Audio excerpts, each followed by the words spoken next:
Kekayaan juga harusnya bukan tujuan puncak.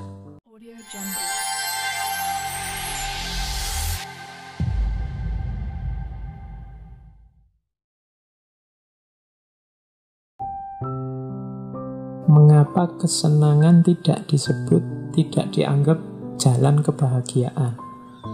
Kalau dijawab versinya Aristoteles ya, karena kebaikan yang sejati itu harus menunjukkan ciri bahwa itu manusia. Jadi kebaikan itu karakter yang hanya dimiliki oleh manusia. Kalau kesenangan ini bukan ciri khasnya manusia. Kenapa? Karena binatang juga nyari senengnya, nyari enaknya, nyari nyamannya hidup saja. Jadi kalau berhenti di kesenangan belum bahagia karena belum karakter manusia. Kalau kebahagiaan itu karakternya manusia. Kalau hanya kesenangan, binatang juga begitu. Jadi jawabannya itu, kalau ada yang tanya mengapa kok kesenangan tidak merupakan puncaknya kebahagiaan, tapi kebaikan. Mungkin ada yang tanya lagi yang kedua, kenapa kok bukan kehormatan? Kenapa kok kebaikan, kok tidak kehormatan? Jawabannya Aristoteles ya, kehormatan itu apa sih? Kehormatan itu kan apa yang dipikirkan orang tentang kita. Kemudian orang menilai kita tinggi, menilai kita bagus, menilai kita baik, kan itu. Orang yang mencari kehormatan itu kan sama dengan orang yang mencari pengakuan, orang yang mencari keyakinan diri bahwa mereka ini baik.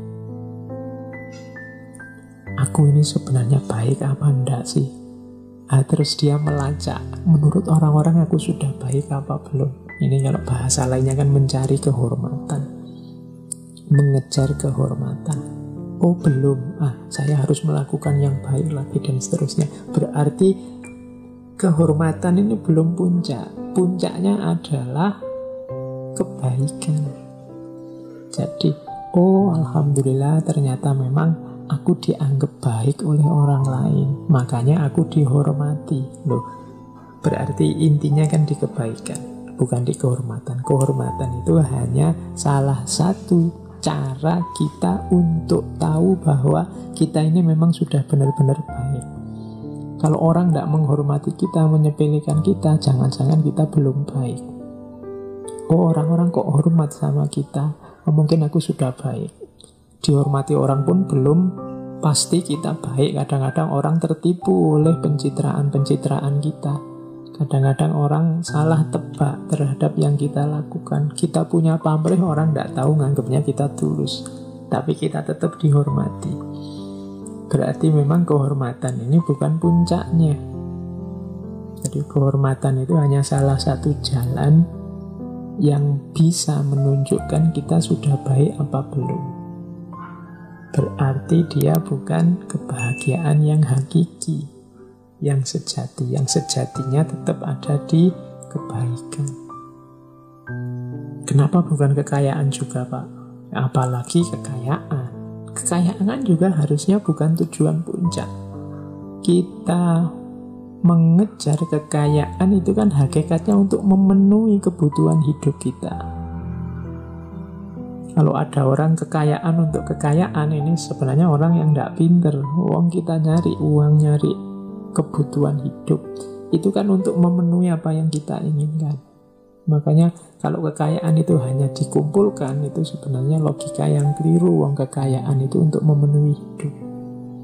Maka hidup yang utama itu kan bukan hidup yang surplus berlebihan harta benda untuk kehidupan kita, tapi kalau pas kita butuh dia ada. Maka ada yang bilang orang kaya itu sebenarnya orang yang merasa cukup. Jadi bukan orang yang banyak harta. Kalau banyak harta tapi tidak merasa cukup, ya tidak kaya. Atau hartanya hanya ditumpuk saja, tidak digunakan sesuai perannya. Harta itu kan untuk memenuhi kebutuhan, untuk memenuhi kebutuhan. Kadang-kadang hartanya banyak, dia tidak menikmati. eman-eman hartanya, terus hidupnya malah tidak bahagia hanya untuk menjaga harta. Nah, ini cara berpikir yang terbalik. Wong adanya harta, adanya kekayaan itu kan untuk memenuhi kebutuhan. Berarti orang yang kebutuhannya terpenuhi, dalam bahasa yang lain orang yang cukup, itu sebenarnya dia sudah kaya. Tidak harus numpuk harta berlebih. Buat apa harta? Ya harta untuk memenuhi kebutuhan lah. Terus ngapain harta itu ditumpuk-tumpuk saja? Ya nikmatilah untuk memenuhi kebutuhanmu. Jangan dibalik, karena ada orang yang kita sebut budaknya harta. Hartanya ditumpuk tapi hidupnya susah. Mending hartanya pas-pasan tapi juga pas dan cukup untuk memenuhi kebutuhan hidupnya. Hidupnya apa? Yo kebahagiaan tadi. Jadi harta ternyata juga belum final, karena dia hanya melayani hidup manusia. Berarti dia belum kebahagiaan yang sejati. Maka memang bahagia yang sejati itu ada dalam kebaikan. Itulah virtu etiknya Aristoteles. Seorang pemimpin berarti harus mampu pertama-tama menjadi orang yang baik. Kalau dia jadi orang yang baik, pastinya dia akan bahagia. Kalau dia sudah bahagia, maka dia punya peluang untuk membahagiakan yang lain.